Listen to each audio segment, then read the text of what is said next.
Hi, Eric Salgado here, and today I want to talk about self-defense. And in the past, we've talked about how to have a successful business. I've talked about how I won Muscle Beach first place at Muscle Beach International Classic in 2019. And now I want to talk about why it's important to make sure you're always protecting yourself as well, not just your family financially with your business, not just physically by being active and fit, but also understanding how and when it is appropriate to use a firearm for self-protection. Um, I have had a number of instances in the past where I myself was violently attacked. I thank God every day that I am still here and that those attacks did not become more serious than they already were. Um, I'll give you a little bit of background about myself and some of the instances that I had to, I guess, manage and survive, and why I do believe that it's very important for people to become educated on self-defense and not jump to conclusions about, whether a firearm is dangerous or not. I mean, all tools can be dangerous, and that's why I do believe that education is very important. Um, but not having a plan, not being trained, not being educated, that is a choice, and being strong and educated, that is something you do not only for yourself, but for your loved ones as well.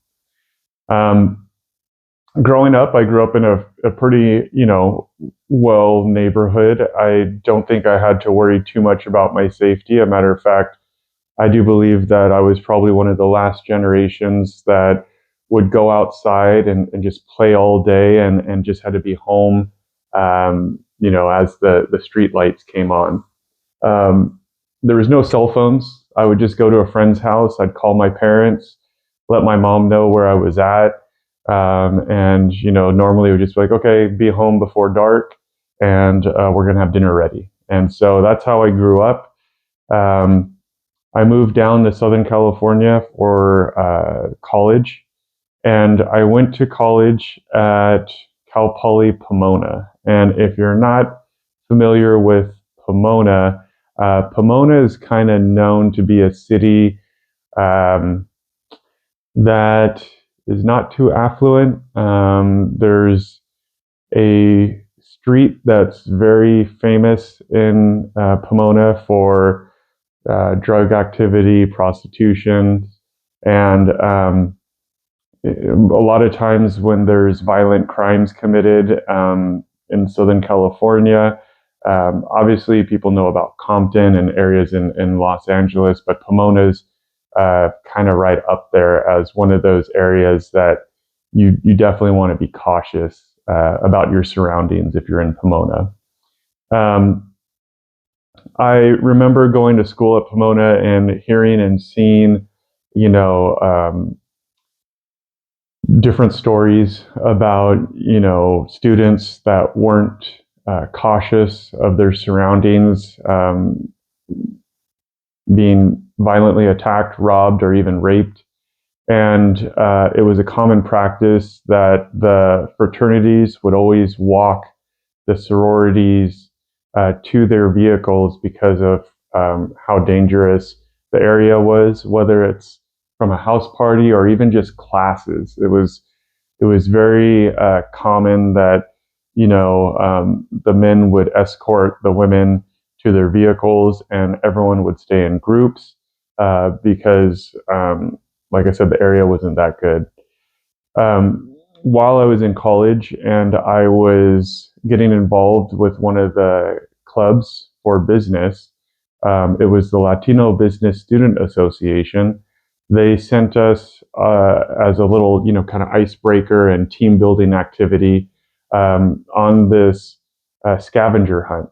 And on that scavenger hunt, there was a couple things like, and I don't know if this is like a good idea or not, but one of them was to take a picture of, cops And sure enough, there was a homicide in Pomona as, all of us are driving around, and we're split up in different teams.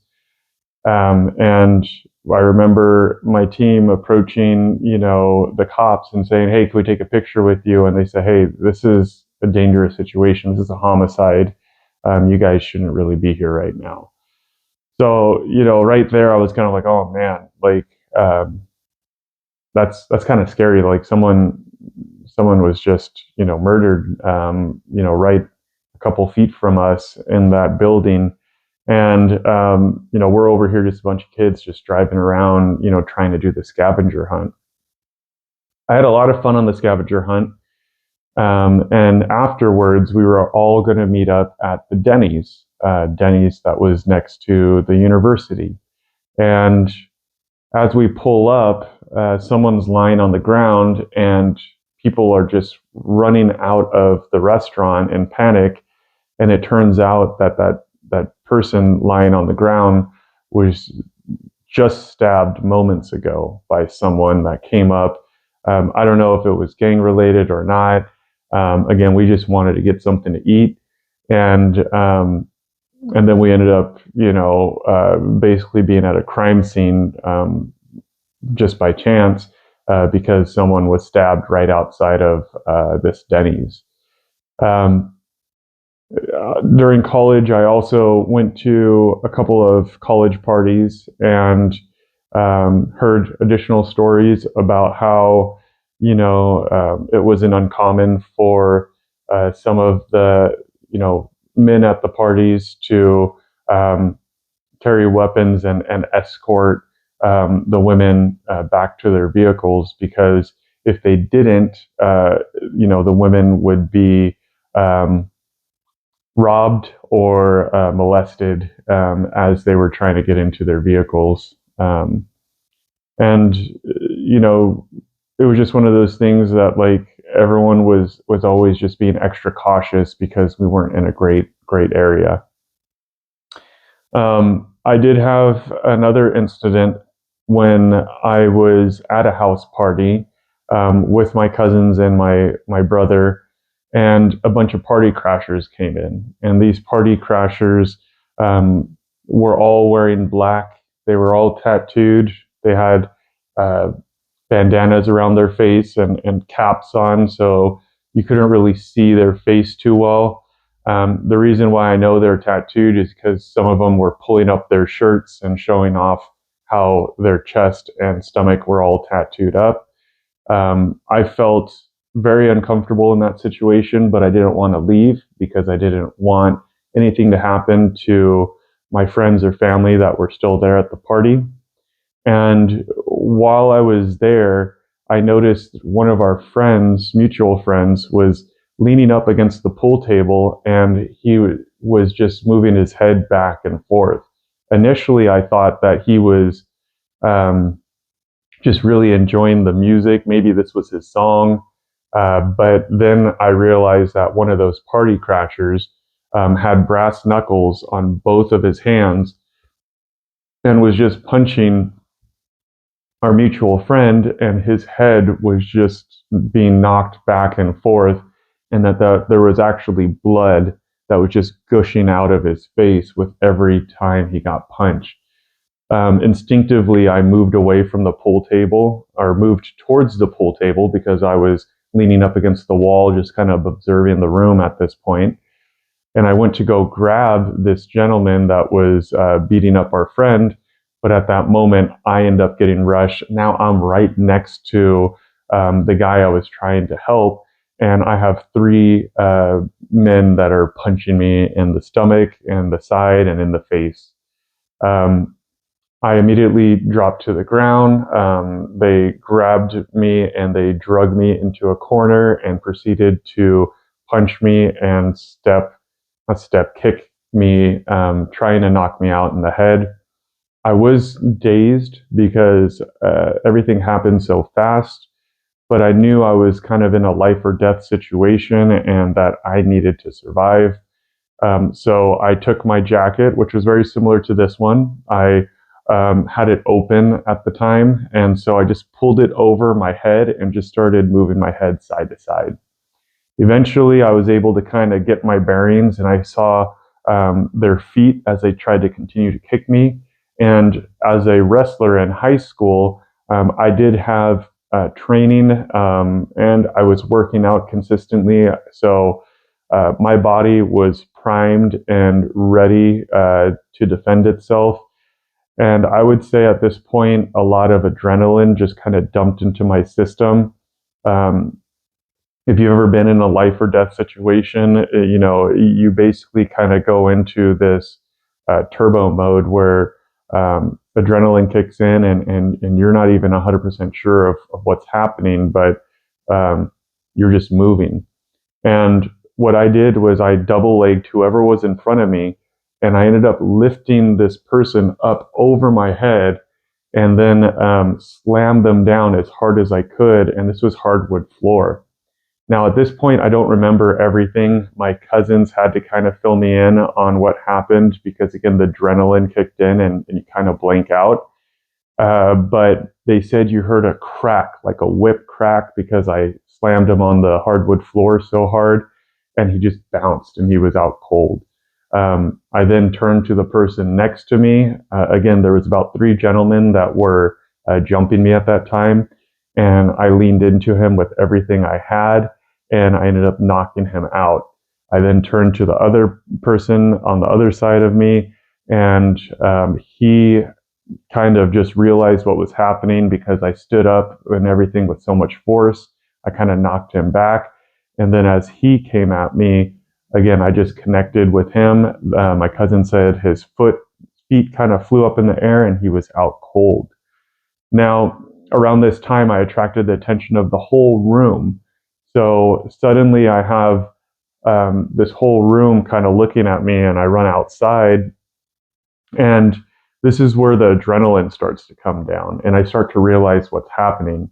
And if you've never been in this situation before, it feels like you're just waking up from a dream, and you're just extremely confused trying to figure out what's going on, because it's like you're waking up, but you're actually standing in the front yard of a house surrounded by men with someone screaming at you while swinging a lead pipe.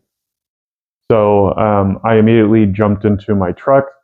When I was in there, I was hyperventilating, just trying to figure out what's actually going on. That's when my front door opened up, and on the passenger side, and I thought they were going to drag me out and just beat me. Fortunately, it was one of our mutual friends from the party, and he was just like, "Hey, these guys are really talking about doing some serious damage to you. I think it might be best for you to leave." So I started my truck and I took off. I went to my uncle's house, and when I got there, my brother and his friends pulled up, and my brother's face was covered in blood. And it turned out that he saw the same thing, but he was able to get the guy off of our mutual friend that was getting beat up. However, um, again, other party crashers came. They jumped my brother, hit him in the back of the head with brass knuckles. He fell to the ground.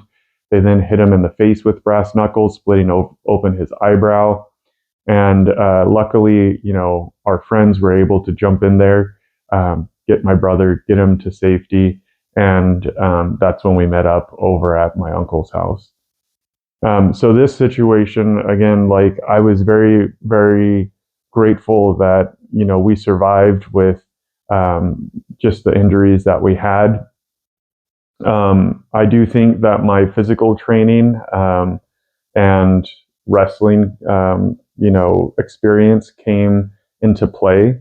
And that's why I do recommend for everyone out there, they should train their body as if they're going to have to defend their family, sometime next week. Because you never know what's going to happen. And even if you watch, some videos, and they'll interview people that commit these crimes, whether it's party crashers, whether it's someone that wants to rob you or molest you or your loved ones, and they say that they look for the easiest targets. which means that if you're out of shape, if you don't look like you could put up a fight, you are a target and you're putting your family at risk because those evil people are looking at you and they're just saying, okay, this is low hanging fruit. We could take whatever we want from this person and his family. Um, Another instance that happened more recently, and this is actually at my business. I owned a fitness studio in Riverside, and at 5 a.m. one morning, I was assistant training our class. So we had a maid lead trainer, and I was just kind of there to have a good time, make sure the clients were, being serviced properly, make sure my staff had the support they needed. And our trainer nudges me and tells me to look into the lobby. As I look into the lobby, I noticed that there's a gentleman that came in off the streets and he's wearing a hat that says "Meet you in the streets" with two butterfly knives on it. And he's wearing a poncho and just didn't look like our normal clientele. But I also knew that we weren't in a great area and that, there was a lot of people on drugs wandering around the streets. Um, and in my head I was like, okay, I'm going to have to go ahead and take care of this situation, and hopefully we could get back to business as usual, because I want to motivate our clients and make sure that they're getting the best service possible and they're really feeling comfortable here with me. So I went into the lobby, and this man that was about 20 pounds heavier than me, he was harassing our front desk, and he kept spinning the wheel and grabbing our merchandise. And mind you, he even moved in like his bike and all of his stuff. Obviously, he was homeless or a transient, if that's the politically correct term. But he was basically living on the streets and carrying all of his stuff around, and he smelled of urine and alcohol. His eyes were glazed over. I'm not sure what substances he was on, um, but I knew that there was a lot of drug abuse from people that were on the streets.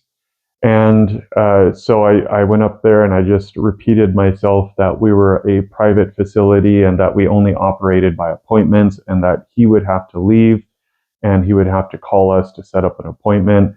He kept refusing to leave. Eventually, he turned violent. He punched me in the face. We started to get in a little bit of a scuff. I was able to successfully throw him outside. And at that point, he pulled out a knife and refused to leave and wanted to get back in the lobby and threatened to stab me multiple times. I was very, very fortunate that at that point I did have my concealed carry with me, and I was able to keep him at a distance. Um, and eventually, he was able to leave, but not after a standoff moment in the front of our building, as I notified him that I did not come to him to harass him, and that all I'm asking is for him to leave so that we may continue to conduct business in a safe manner for our clients. Um, Luckily, the clients called the police, and some of my clients are law officers or are with someone that is involved in law enforcement. And so they knew the steps to take, and they also just wanted to check to make sure that I was okay. I was also, concerned that the clients would leave and not feel safe. Understandably, I would understand that, but a lot of the clients, kind of were just like, "Well, it's Riverside, and we're glad that you're okay." I mentioned these stories because even though I really want to help, men be the best version of themselves they can through fitness, through business. I also feel like there's an extra layer of just self defense that you have to have. And again, it's not to say that, you're going to go out there and look for trouble. I don't think anyone should really do that. But sometimes trouble just kind of finds you. And it's better to be prepared than it is to be a victim. Um, One other story that I have is I was just graduated from high school and I started college down here. And one of our friends that I had in high school, and I went to an all guys high school up north. Um, and one of our friends, he was always very, very thin. Um, but he was really, really nice. Sometimes a little bit, um, uh, how do I want to say? I don't want to say outspoken. He was just a character. He was just someone that we all I think in class really enjoyed his company, and you know we knew that he was just a really frail guy, and I think a lot of us just wanted to see him be happy, and unfortunately, um, one St. Patrick's Day, he was at a bar and he was leaving that bar after a celebration, and he was walking home and he ended up getting jumped and he did not survive. Um, I still remember hearing about the incident and just feeling like it was so surreal, and because he had so much life and he was just a genuine good person. And unfortunately for him, he didn't have the size or physique to maybe intimidate these people that jumped him. Again, they probably saw him as an easy victim. They saw him come out of a bar. I'm sure they probably followed him, waited for the right opportunity, and then just continued to beat him to death. In my head, I thought, man, if it was only, a year before, if the timing was just different, I could have been there with him. And I'm sure a lot of our friends and classmates probably thought the same thing. But the reason why I tell this story is that if you are someone that is a little bit more on the frail side, and maybe you are trying really hard to work out, but it's just difficult to add on any size, I would also recommend that you get proper firearm training and probably a CCW, and that stands for concealed carry. I don't like the W part because it implies that a firearm is a weapon. And in my opinion, a firearm is a tool. It can be used for self-defense. It can be used for hunting and feeding your family, or it could also be used for target practice and competitions.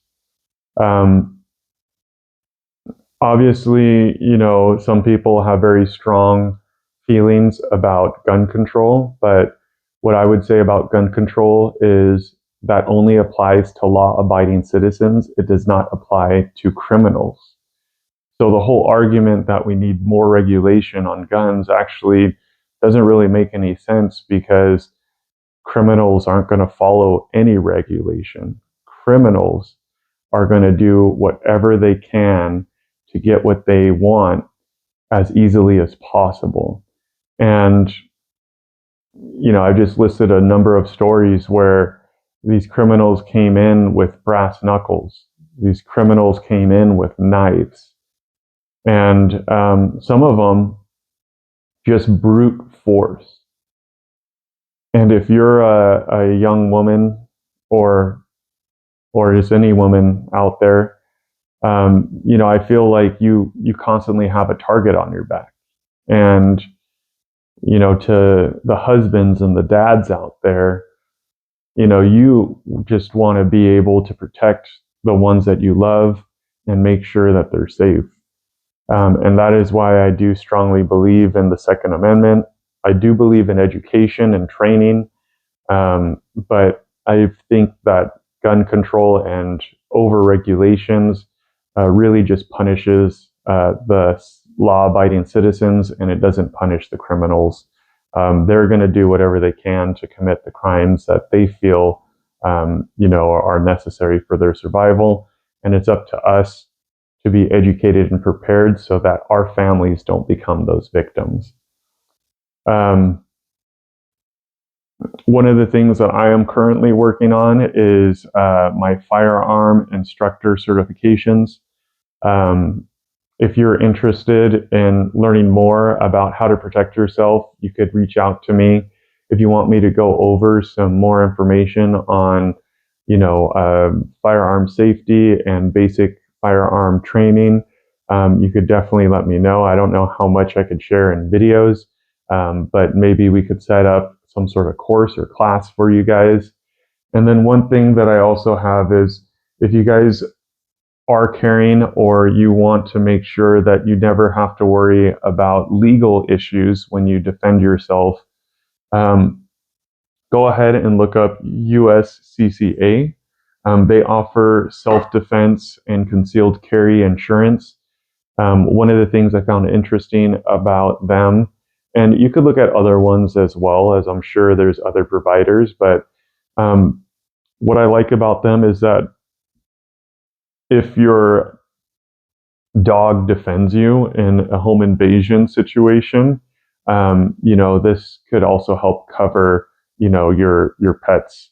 It could also cover you in certain situations if, you're surrounded, you're in the wrong part of the neighborhood and you get surrounded by people that are trying to rob you or cause great bodily harm to you and your loved ones in the vehicle.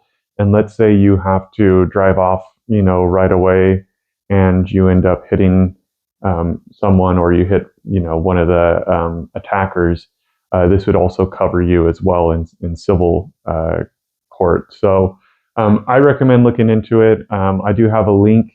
If you want to go ahead and sign up on my link, I do get a little credit towards their store, so that definitely helps me out as well.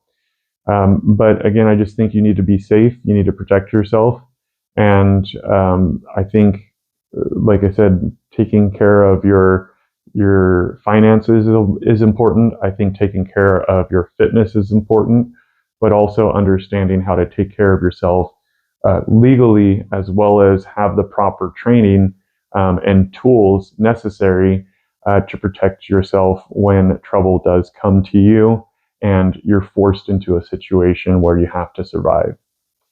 Thank you guys so much. I hope you found this video helpful, and I will see you in the next one. Bye.